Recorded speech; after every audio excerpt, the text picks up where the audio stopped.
Yesterday's conspiracy theories, tomorrow's headlines. Most are still asleep and I ain't talking about no bedtime. The truth is not a Google search, you need to get your head right. The Greek goddess of illusion was called Media, and I'm not a coincidence theorist, I look for thread lines. Smashing every deadline, no longer smashing red wine. Though I can hear the bells chime, it feels like the end times.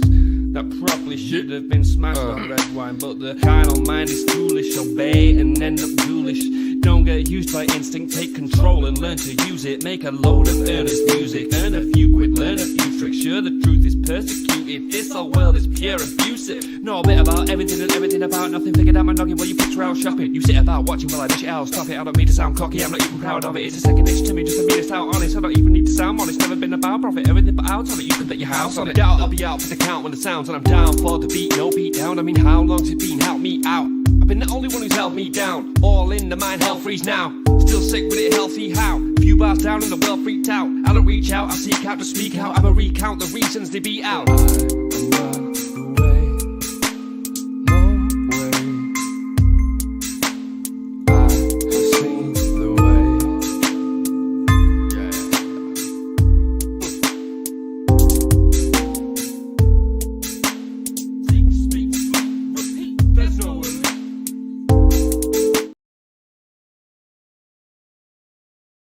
Hello. Welcome everybody to the 509 Divine Pints podcast. I am your host, Joseph Daniel Pena.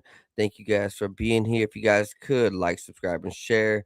Today's episode will be on Peru's Serpent Mountain. I'll be covering some new discoveries or new theories, new research from Archaeology News, where they have had a 10-year research, and it seems like they have come up with a conclusion on what Serpent Mountain really is. So right here is the news piece from Daniel Weiss. There are some drone footage videos that I will be covering, will be playing for you guys. Please, if you guys could, donate to 509 Divine Pines at Cash App, PayPal, or buy me a coffee. If you guys would like to, go to my sponsors out everywhere. So if you would want the best antioxidant, a Nobel Prize winning antioxidant, go over to Shop C60 and use coupon code 509 Divine Pines. You will thank me later. It will reinvigorate your life, get your cells moving, get your health glowing. It'll heal anything that you really got, like from a cellular point. It's not gonna just heal a cut within a second, but from a cellular point, it's gonna give you all the power to get up, to be able to withstand any type of pressure throughout the day. You're gonna be calm and collected, but strong and resilient cellular wise. Made with pure carbon. So go over to Shop C60 and use coupon code 509 Divine Pines. Let's go ahead and show you this video of Peru's Serpent Mountain.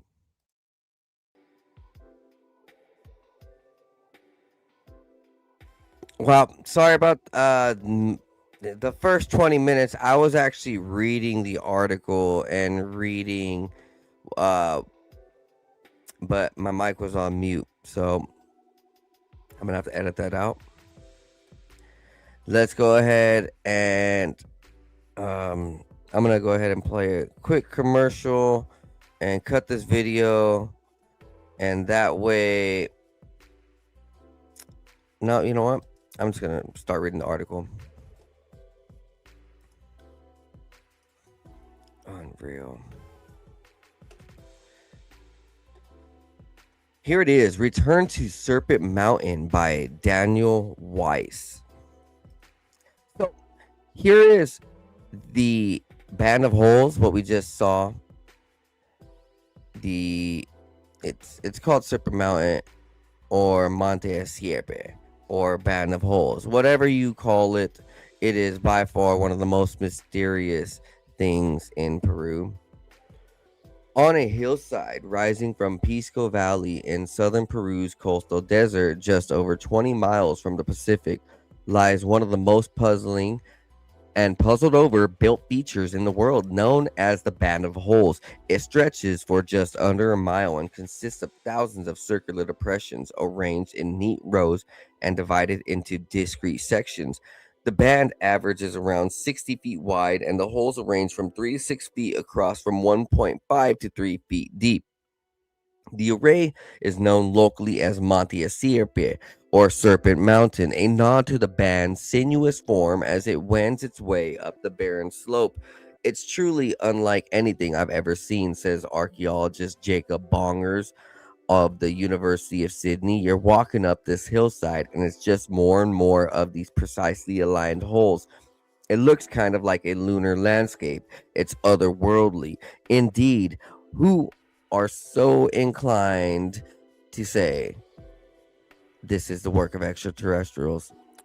Others, like scholars, have proposed a range of possible purposes, drawing on parallels from around the world. Some have argued that the seemingly endless rows of depressions were designed as a geoglyph akin to the Nazca lines.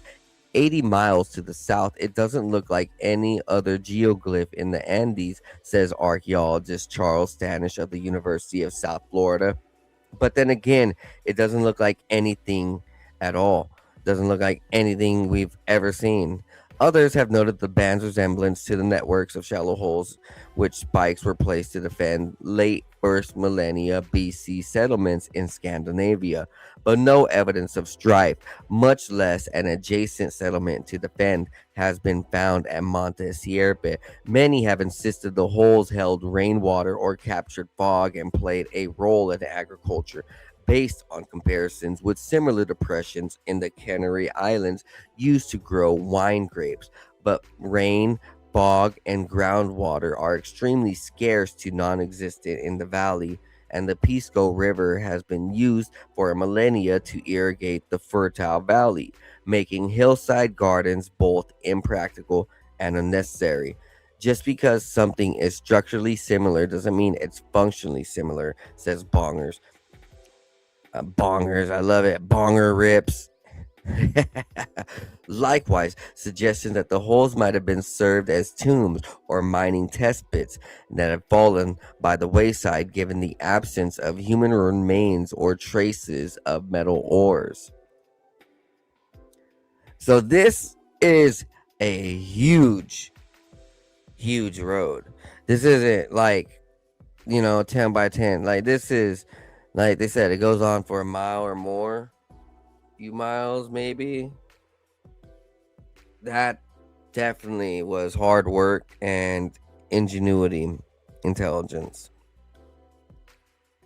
In 2015, Stanish, then the University of California, Los Angeles, and archaeologist Henry Tantalian of the National University of San Marcos examined the band of holes and concluded that it had been built in Inca in the 15th century. Evidence such as Inca era pottery found at the site and Inca tombs discovered at the base of the hill strongly suggested that the band dated to this period. There were also Inca storehouses nearby, and the band of holes lay along a road connecting two major Inca administrative centers in the hills, Lima La Vieja and Tambo, Colorado. A discovery made in 2014 in Incahuasi, another Inca administrative center 75 miles north of Monte Sierpe, provided an important clue to how the holes may have been used. Inside a storehouse at the site, archaeologist Alejandro Chu of the National University of San Marcos found that the floor was divided into a grid. Piled on the grid squares was produce such as peanuts, black beans, and chili peppers that had been preserved for more than 600 years. Amid the foodstuffs were quipus, accounting devices that the Inca used to track payments of tribute and pass along stories. A quipu consists of horizontal cord from which hangs a knots in on a string, and the knots were different sizes, different lengths, different distances. In some cases, the knots on the quipus at Incahuasi matched the quantity of goods in the respective piles. It appeared that vassals of the Inca had been required to deposit tribute on the square. Stanish and Tantalian proposed that the holes at Monte Sierpe had served a similar purpose. The people down in the valley were producing commodities. They brought them up and left them in the holes. The Inca would count them, and then their administrators in Tombo, Colorado would come down and collect them. Bongers had been fascinated by Monte Sierpe since he had first visited the site around 2015. And when Stanish asked him to map the holes using a drone in 2023, he left at the chance. The mapping yielded a more precise count of the number of holes in the band, approximately 5,200, and allowed the researchers to identify previously unrecognized mathematical patterns in the arrangement of the holes. This added nuance to their understanding of how the Inca likely used the site. Convinced there was more to be learned about the Band of Holes, Stanish and Bongers launched a project that involved revisiting the site's date and analyzing botanical remains left in the holes. Their results have established that Monte Sierpe wasn't actually the handiwork of the Inca, but of an entirely different kingdom that controlled the area before they arrived. The Awasi? The researchers believe the rulers of this kingdom designed the band of holes to serve a purpose that was vital to their success, and that the Inca later expropriated it for a use as a tribute depot. I was pretty sure it was Inca the whole way, but I was wrong about that. One of the challenges to understanding how the Band of Holes was used is the dearth of artifacts found at the site. Though careful documentation, however, Stanish and Bongers identified a larger sample of potsherds lying on the surface than had been available for a decade earlier. Based on the shard style, they concluded that some dated in the late intermediate period of 1000 through 1400 BC, I'm guessing, or 80, I can't tell. At this time, the powerful Chinca kingdom ruled over the Pisco Valley and neighboring Chinca Valley. The researchers also determined that sherds found at the defensive settlement located around half a mile east of the Band of Holes dates to periods when the Chincha were in control, as well to the periods when the Inca ruled over them. The team managed to retrieve a chunk of charcoal from one of the hole which they radiocarbon dated to between 1305 and 1410, provided additional evidence that the holes had been dug and the site had been employed before the Inca moved into the region. The Inca were in the Chincha and Pisco valleys by the start of the 1400s, so we have pretty solid evidence that the site was in use before they got there. What we don't know yet is what period of the time the site was built and used. To dig deeper into the purpose of the holes, archaeologist Jose Roman Vargas of the Peruvian Institute of the Archaeological Studies collected soil samples from 19 of the depressions so they could be used by microscopic botanical studies and to understand the remains. Laboratory analysis revealed pollen from maize as well as from plant families that include cotton and chili peppers. The analysis also identified pollen from Humboldt's willow and bulrush, both of which had been used in the region for millennia to weave baskets and mats. The presence of a significant amount of pollen, even at the most elevated parts of the site, distant from agricultural fields, suggests that it was not transported by insects or the wind. Thus, the pollen must have piggybacked its way to the holes along the plants and plant products produced by the people there. Based on these findings, Bongers, sorry. Stanish and Bongers conclude that the depressions were used to hold baskets and bundles that contained produce. People were putting goods in the holes, probably storing them for some time and then moving them somewhere else.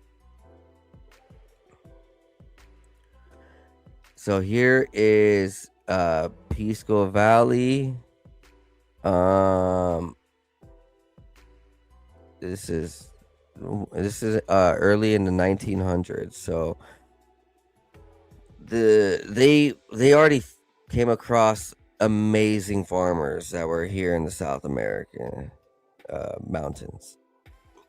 And these farmers were just learning from their ancestors, and their ancestors were learning from their, and so forth. They kept on a tradition of great farming. This scenario accords with Standish's original hypothesis that local people left tribute in the holes during the Inca period. To determine how the Chinca might have used the site, Stanish and Bongers considered what is known as the kingdom's economy, as well as the nature of the landscape the band of holes traverses. The Chinca's kingdom population is estimated to have been more than 100,000, based on colonial reports that there were 30,000 male heads of a household in its former territory paying tribute to the Inca when Spain conquered the area. The Chinca population consisted of accomplished artisans, skillful fishers, farmers who tended crops in expertly irrigated valleys, and intrepid merchants who pursued trade in far-flung locals, plying the Pacific coast on balsa rafts and driving llama caravans up and down the Andes. Chinca merchants handled goods such as copper, silver, gold, and guano, a potent fertilizer consisting of seabird excrement or bat excrement, likely harvested by Chinca seafarers from the islands off, from like 10 miles offshore, they say. The Chinca kingdom was one of the wealthiest pre-Inca kingdoms in Peru's southern coast. They were particularly famous for their mercantile activity. The Band of Holes occupies a transitional zone between the coastal plains and the highlands known as the Chupayunga, the sort of area where people are known to have met to exchange goods. The site is also located near an important trade route connecting the coast and the highlands, as well as routes heading north and south. Given the Chinca's mercantile prowess, Stanish and Bongers believe that they designed the Band of Holes as a vast open air emporium where they could exchange wares among themselves and with others. These trading partners could have included denizens in the highlands who have had access to potatoes and camelid fibers, as well as the lords of the Inca Valley to the south, who traded in precious metals and spondylus shells. Functionally, Monte Sierpe is the perfect spot for a barter marketplace. It's in an open area, it's on the highways. You can imagine big festivals with people in the multicolored clothing coming around from all areas to trade. So it was like they think it's like a flea market. And so the Band of Holes might have been the domains of particular families or groups akin to the market stands. It's possible that people would agree to fill a certain number of holes with one commodity, which their trading partners would retrieve and then leave behind an agreed upon quantity for another item. Barter marketplaces are built around shared understandings of value or equivalency. We think that the holes may have been served as a unit of exchange.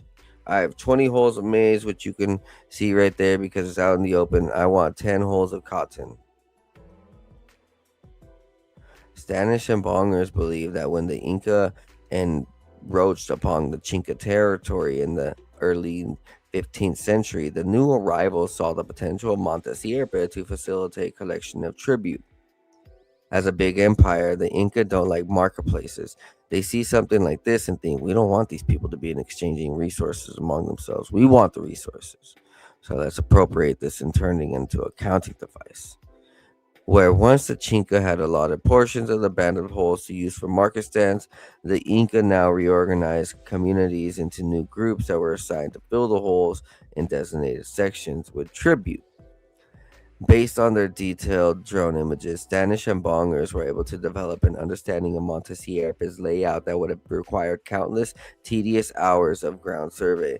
They estimated that the band is divided into at least 60 sections, snaking up the hill with crosswalks separating one portion from another.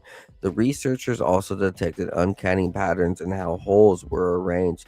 One section has at least 9 consecutive rows with 8 holes each. Another has one row with 8 holes and then 6 consecutive rows with 7 holes apiece. Yet another has at least 12 rows that alternates between 7 and 8 holes. We don't know the meaning behind the patterns yet, but we definitely can speak to an underlying purpose and intention in the design of the site. In some places, new holes appear to have been squished in, possibly to create or maintain patterns. They're going out of the way to make this mathematically precise. Stanish and Bonger suggest that the parallels to the arrangement of the whole band of holes may have been found in Kipus. The band is the cord, the sections are hanging in clusters, the rows are the strings, and the holes are the knots. That's a nice analogy, and it certainly makes sense. An unusually large quipu discovered around the turn of the 20th century near the city of Pisco, 20 miles west in the band of holes, comes close to matching the band's layout. This quipu has 80 clusters of knotted strings, and the clusters generally contain between 10 to 12 strings, which is similar to the number of rows found in many of the band's sections. The relationship is not one to one, says Bongers, but the fact that it is highly unique is in the same valley as an incredibly unique Kipu, and that is their structure, and it's similar, suggesting that there's a lot going on here, and there's something more. Perhaps another keeper will be uncovered that more precisely matches the layout of the band of holes, or perhaps the band itself should be seen as Bonger's term a landscape kipu. Everywhere else in the Inca Empire, tribute collectors diligently tied knots to record the offerings expected from the diverse groups of the people. But here, on a desolate hillside above the extraordinary productive valley, they made use of a one of one kind of feature to communicate their requirements. Here, their demands were written into the earth in rows upon rows of holes extending as far as the eye could see. So, here is drone footage, and we're going to play a second video.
So, these are all for market, right? This is all used for trading.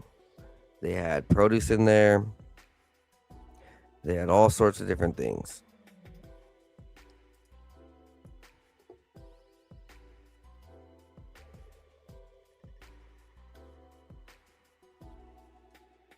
Thank you guys for being here. Sorry about the no mic issue earlier. This is why I need a team. I need people who are willing to participate in this broadcast and make this go smoother. I will pay you guys. You guys gotta be on point too. I'm covering a lot of information and getting this handled on my end for the management, production, starting this, getting the ads and everything. Can't do this with a one man team. Need y'all. I love y'all. Hope you guys have a good night, great night. See you guys next time on the 509 Divine Pines podcast. Peace.